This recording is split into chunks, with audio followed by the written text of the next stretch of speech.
surprised. We We're are, I looking at think. about 14 Okay. minutes. Nice. So I call the meeting to order. Call the roll, please. Chair Stovall. Excused. Vice Chair White. Here. Commissioner Housh. Excused. Commissioner Clay. Excused. Commissioner Bellis. Here. Commissioner McMillan Arnold. Excused. Commissioner Levine. Excused. Commissioner Beck. Here. Commissioner Hotchkiss. Excused. Commissioner Surfas. Here. Commissioner Castro. Here. Commissioner Millman. Here. Commissioner Mooney. Here. And we do have a quorum. Public comment, is that what I'm supposed to do next? Public comment during this portion of the agenda must be limited to matters on the agenda for action. If you wish to be heard, give your name for the record. The amount of discussion as well as the amount of time any single speaker is allowed may be limited. We received the minutes on yesterday. Are you ready to vote on those? Okay. Staff has not had time to review them yet. Oh, so we'd like to hold the minutes for action for the next meeting. So we're going to start with, Well, let's take, Chairman, if we may, let's take some action to hold those minutes for the next okay, session. Second. so it has been moved and properly seconded that we hold the minutes for the next meeting. Oh, all in favor? Aye. Right now. So it has been, now it has It's been. not- that would be- So we should start with item number 5, which is HPC 55954, for possible action regarding professional qualifications for a staff person to assist with implementation of projects funded by the Commission for the Las Vegas Centennial. All boards. A few months ago, the commission, when we were discussing the budget for the commission and various projects that the commission wanted to complete, and this was also in tandem with the HBC directing staff to request additional funds from the Centennial Commission to complete some of these projects. What came up was that since there's only one staff person to do all of these things, one of the ideas was to possibly hire an additional staff person using Centennial Commission funds. So the first step in that, staff right now is looking into whether or not the Centennial Commission even has the funding to hire a staff person for this, but we wanted to address what those professional qualifications would be for such a staff person. So I pulled together some qualifications that were taken from the National Park Service Code of Federal Regulations, 36 CFR, Part 61.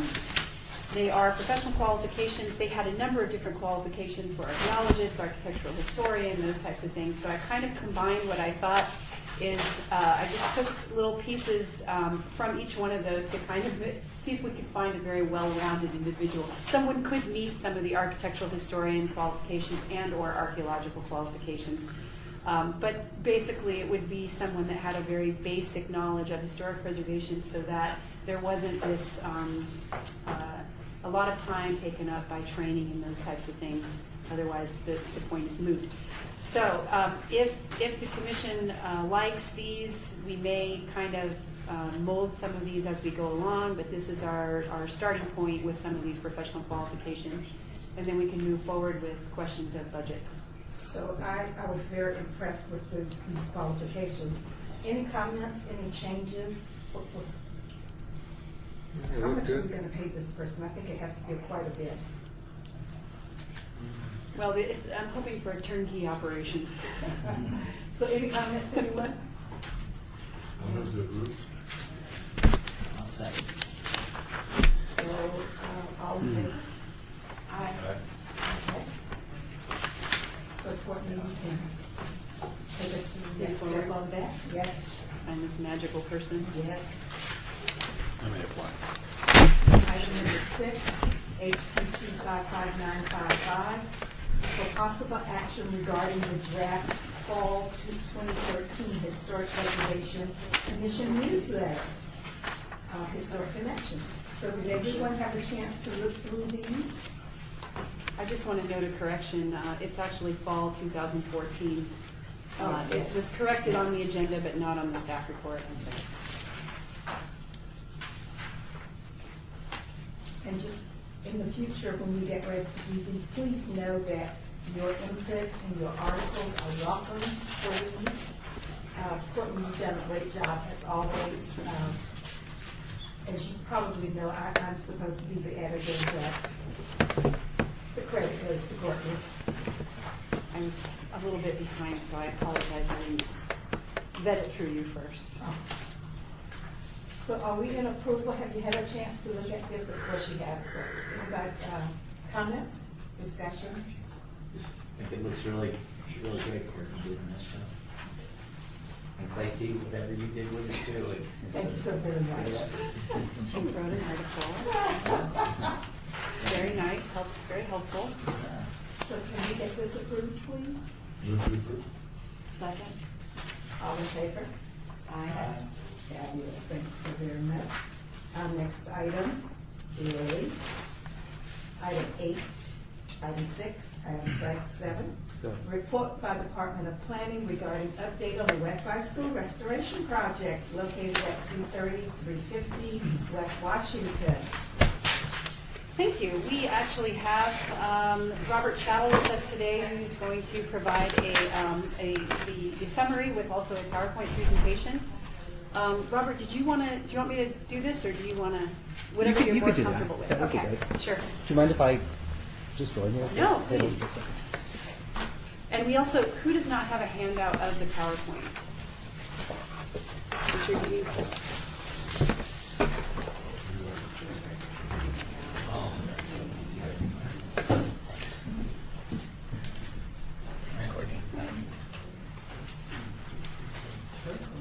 And then we have extras for the crowd. So that's not what was in the packet? Is that something additional? Correct. Oh. Okay. Sorry. The note on the drawing.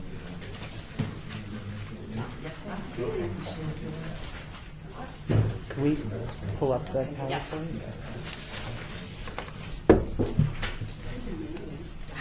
Sorry. Actually, I want to see it.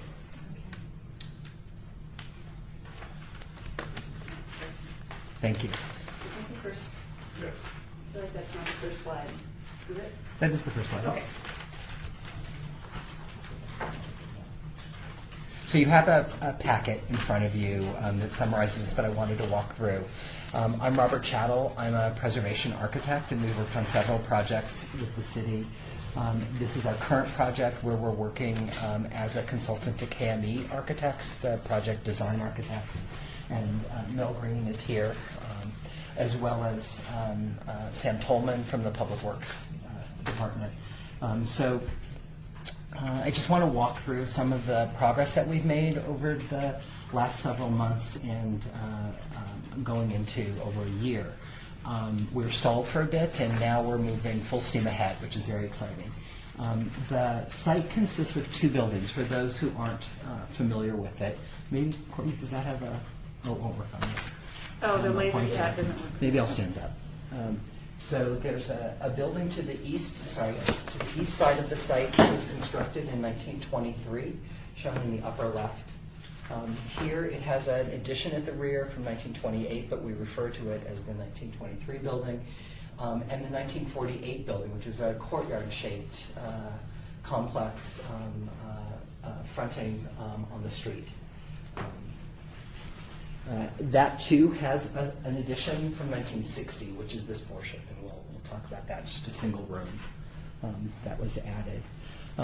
The project includes rehabilitation of the buildings and accessibility upgrades to both buildings, a significant amount of site development, improvements to the parking lot, landscaping, and provisions for connections to future development to the north.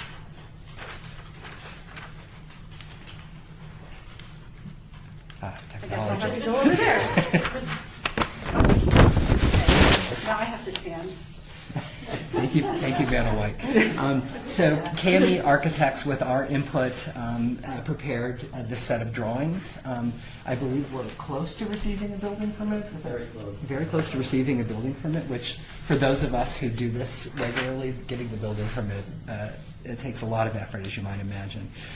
We've been engaged to help ensure that the project is in conformance with the Secretary of the Interior standards for the treatment of historic properties. We have been processing a federal historic tax credit application. We may or may not use those credits in the end, but we're using that as a vehicle to share with the State Historic Preservation Office the drawings that have been prepared thus far and get their input. And I'll talk a little bit more about that as well. The next slide. So in the 1948 building, there are a number of tile murals that were added over time, and you may have noticed these. 3 of them are in the recessed porch, which we're proposing to relocate because we're going to reopen the doors and windows that were in those locations. So this large tile mural in the center will reveal an arcade that then leads to the interior courtyard. So it will be more open to the street. There are 2 smaller ones here and here. Again, all 3 will be relocated. And we have a conservator we're working with, John Griswold, Griswold Conservation Associates, who's doing those studies for us to help us do that relocation carefully and salvage the material and then reinstall it in the courtyard area. I'll talk a little bit more about that. There are 2 additional tile murals in what appear to be window recesses, but what we've ultimately determined is that there were never windows in these locations, and there's a 3rd location on the west elevation. So we're going to retain these tile murals exactly where they are. There was never a window in that location. Sorry, Courtney, can you go back? So in the bottom, so the largest of the murals is the one in the upper right. And we're hopeful that the relocation of these will be successful and with as little damage as possible. One of the things that we've found in doing some soft demo is that there were some painted murals on the interior of the 1948 building. And the image on the lower right, I know it's hard to see because there's conduit going through bugle. Is that a bugle? Those of you who know musical instruments, it's going through his head. But we found some painted murals, and we're going to try and bring those back, infill paint the areas where there's been clear damage over time. So the tax credit process is a 3-part application process. The property for some time has been listed in the National Register of Historic Places. I believe in the 1970s it was first listed. That National Register nomination excluded the 1948 building, clearly excluded it from the nomination. And we were very interested in adding the 1948 building into the nomination so that the period of significance for the site runs from 1923, when the oldest building first opened, to 1967, when it was last used as a school. And we were successful in doing so. There's a difficult-to-read copy of a letter. The manner in which we did this is a Part 1 amendment application. The next step in that process is to prepare a National Register amendment. And the Nevada State Historic Preservation Office would like us to submit that by November 1st. In order to get it on their next agenda. So one of the things, and I know I spoke with the vice chair several months ago, we would like to identify a few members of the commission or community members who would take the time to read our draft amendment. and give us any edits. So that's something that we need to do in October. So it's coming up rapidly. We've also processed a Part 2 application, which was conditionally approved about a year ago. And they had 3 conditions of approval.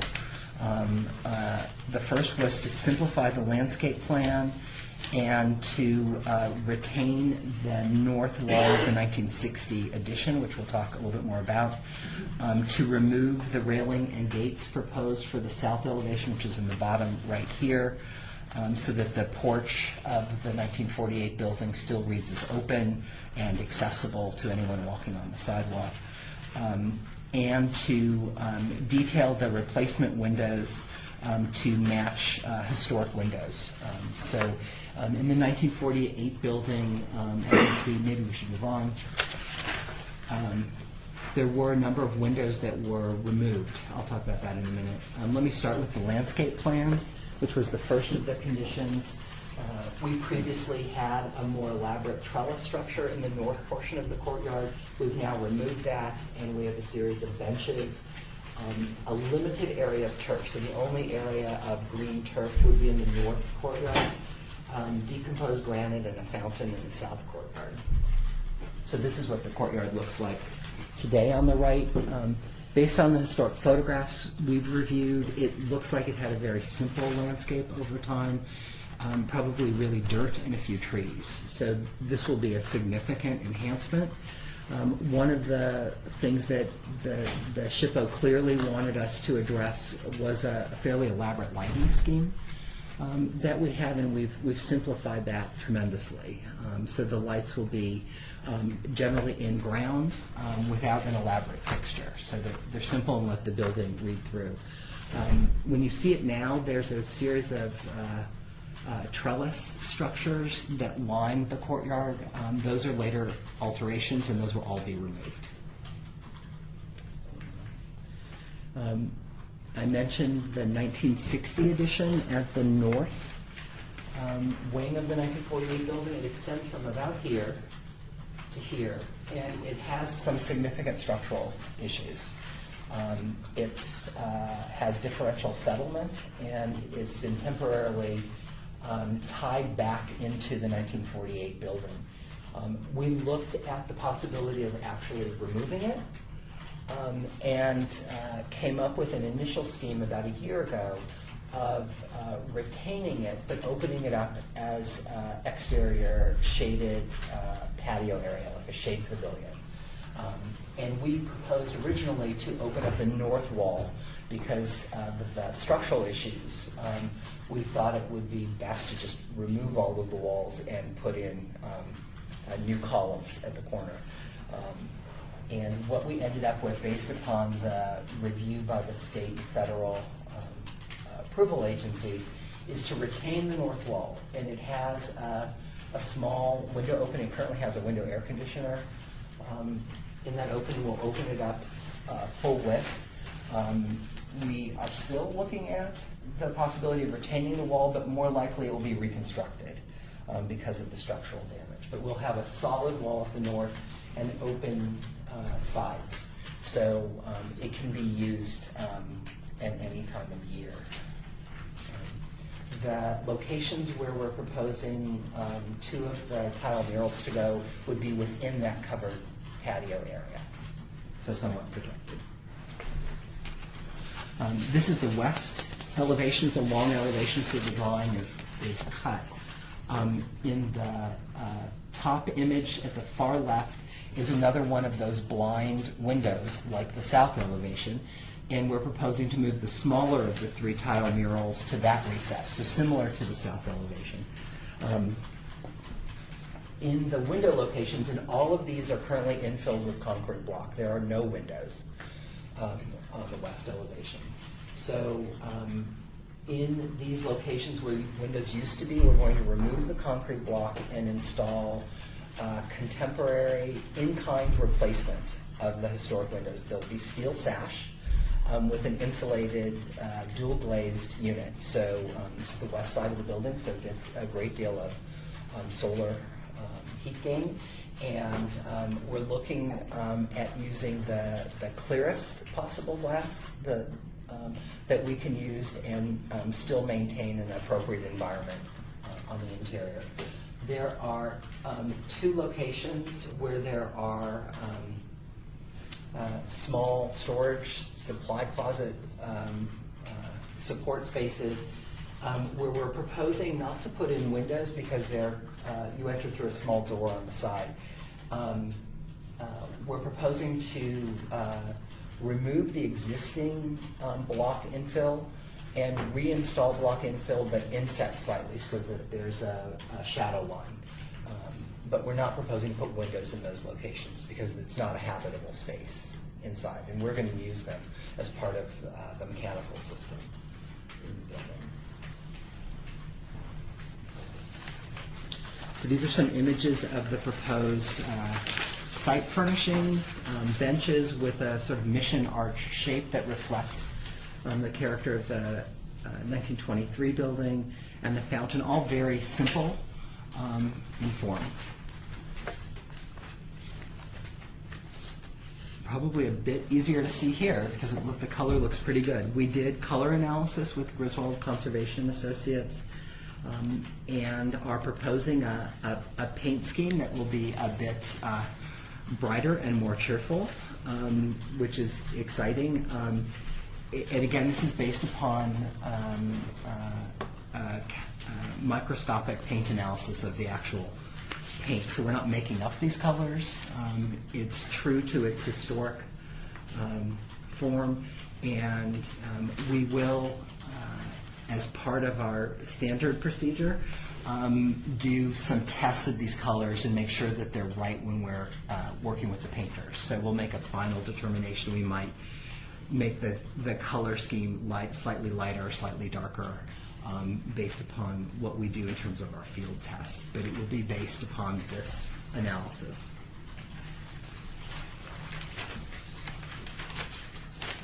So again, there's a bit of green and peach and a lot of white, so very different from the sort of brown color scheme. So I mentioned the National Register amendment.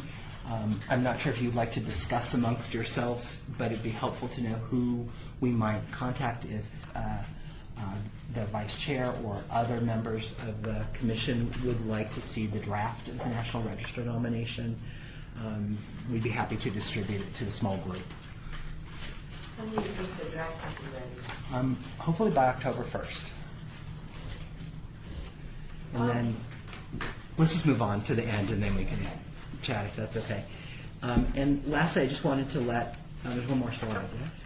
I wanted to let everyone know that we recently had a diversity and local small business project outreach session. The city has engaged Whiting Turner as the construction manager at risk on this project. So they will manage construction and engage subcontractors. The meeting was held on September 16th. There were approximately 100 people there. There will likely be another similar event once the subcontractors are engaged. I believe that's to identify potential workers.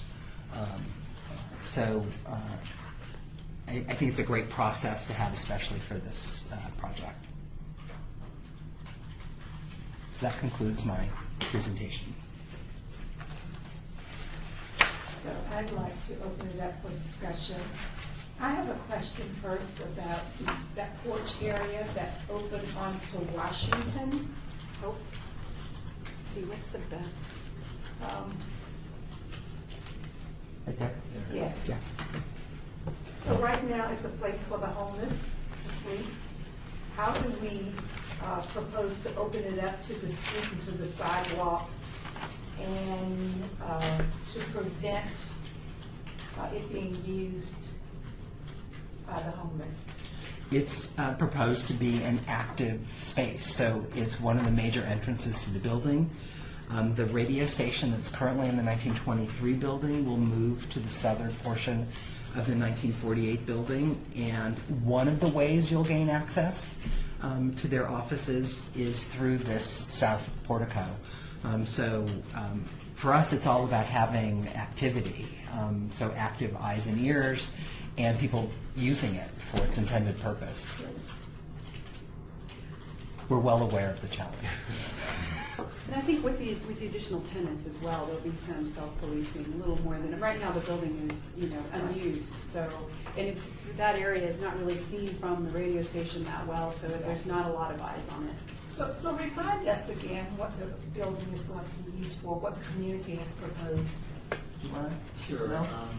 Mel Green with KME Architects. We did we had a stakeholders meeting, and it was determined that the 1923 building, which is currently KCP's radio station home, would be for exhibits and meeting rooms for the community.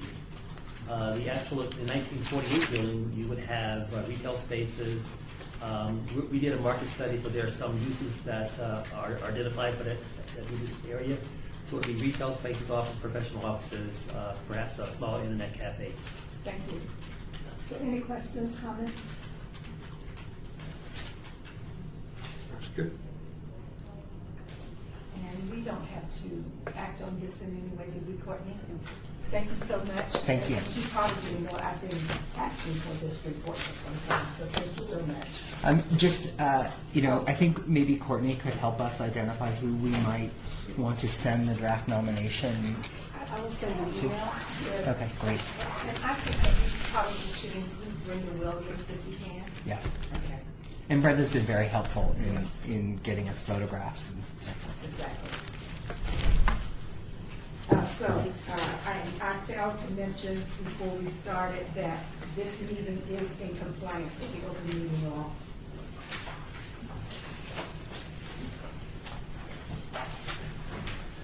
Next item is item 9. 8, item 8. Final report, Sarah and Knight Franny regarding the Centennial Legacy project regarding the history of West End State. The applicant has requested that this item be, it's not an action item, we hold these in abeyance. We hold in abeyance until next month. She needs to get her report together. Okay, and I've spoken with the person who's doing some work on it, and they are progressing. Okay. Item 9, report by the Department of Planning regarding historic and archaeological resources in local media. Any questions? So any questions on the articles that Courtney pulls together for us? I always appreciate these so very much. Even though I read some of them in the newspaper as they're being printed, to see them all together always helps me so much. Report by Department of Planning regarding project update list. The 2014 HDF grant, which is the historic context report, the funding agreement has been sent to the state for the final signature, so we're pretty close to beginning the request for proposal process with purchasing. The Adobe at Floydland Park, the funding agreement was approved for the funding from the Commission for Cultural Affairs, and that was also sent to the state for signature. The Gun Club building, I don't know if you recall, but a few months ago we brought it to your attention that the Gun Club building has been unused for some time, and that the city has looked into possibly demolishing the building because concerns for safety. We met with Mel Green, the engineer on the site, and he's putting together a report about his assessment of the structural stability of the building, and then he's also going to provide the commission with some recommendations for use if, based on the condition of the building. So as soon as we get that, we will present it to you. And just also a reminder that the commission funded his study, so. And I think that's it.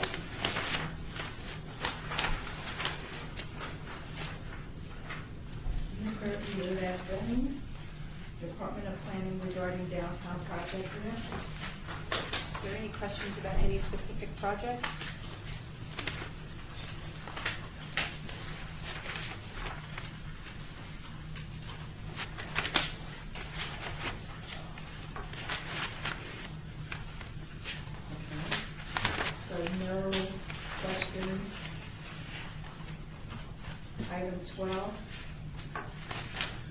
discussion regarding topics for future agenda items by the Historic Preservation Commission. I had asked about those two houses on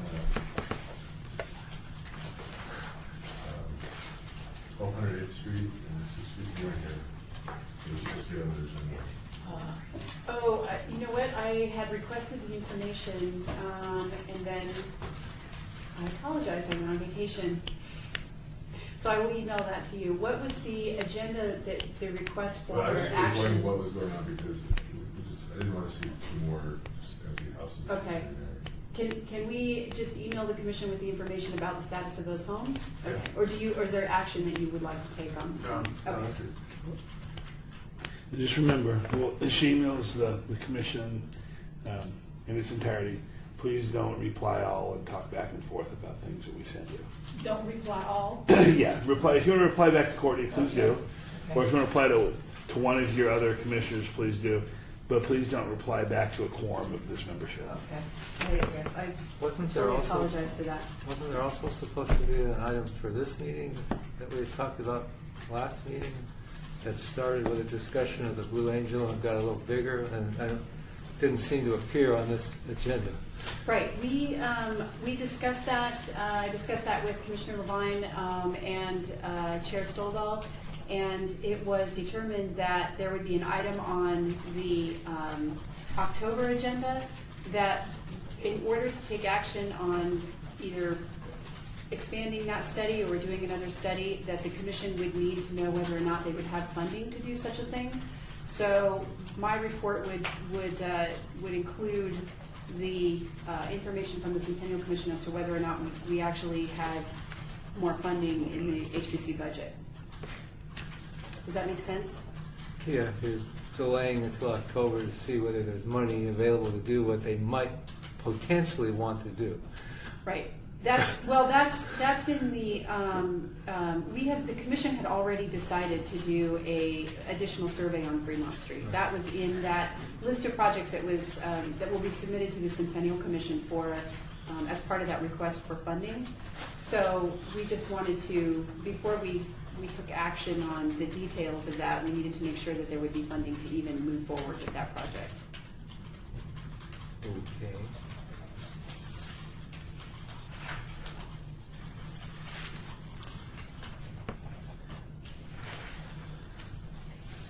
So item 12, discussion regarding topics for future agenda items by the Historic Preservation Commission.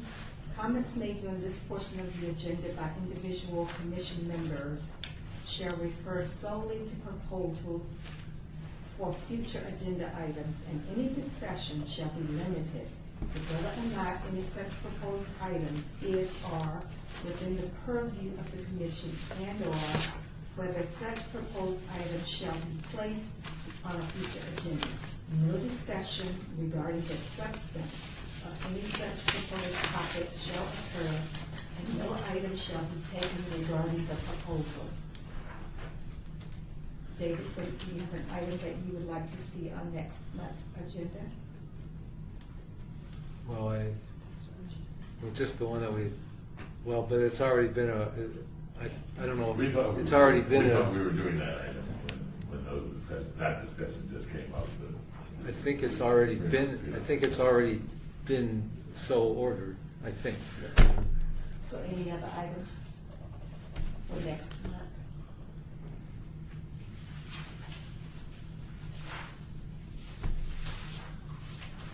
Citizen participation, public comments during this portion of the agenda must be limited to matters within the jurisdiction of the board.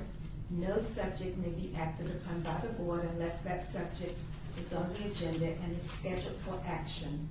If you wish to be heard, give your name for the record. The amount of discussion of any single subject, as well as the amount of time any single speaker is allowed, may be limited. Yes, that's me. Okay. Hi, I'm Melissa Clary with the Huntridge Foundation, and the last time I was here, it was 2.5 years ago when I was starting to advocate for the Huntridge Theater down in Charleston, Maryland. Since then, we have created an official 501c3. I am familiar with a lot of you. We've been working together with UNLV, Special Collections, Jack is a big supporter. But I wanted to bring to your attention, if you weren't already aware, that we're celebrating 70 years of the historic building's existence. So we know it's currently under a real estate transaction. We don't know what's going to happen with that. We're all advocating for its preservation. But I wanted to invite you to our 70th anniversary celebration down at the Mesquite Club. It's on Saturday, October 11th. And I have an invitation for all of you. So I just wanted to send that out. We're going to have a professional pianist, Joyce Singer. He's also the stage manager for Debbie Reynolds. And the Gentlemen of Four Outs, which is a newer Las Vegas band.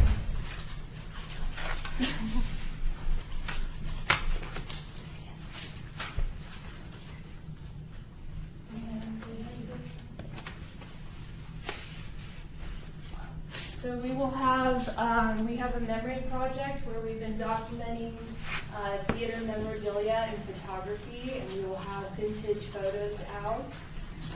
There will be hors d'oeuvres and beverages, dancing, so we hope you can make it.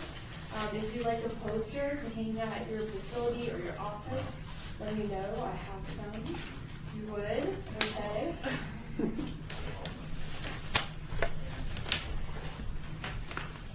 Thank you. I would also like. Okay, great. Yeah, so we hope it's a big community affair, and we're continuing to advocate and work on this to develop.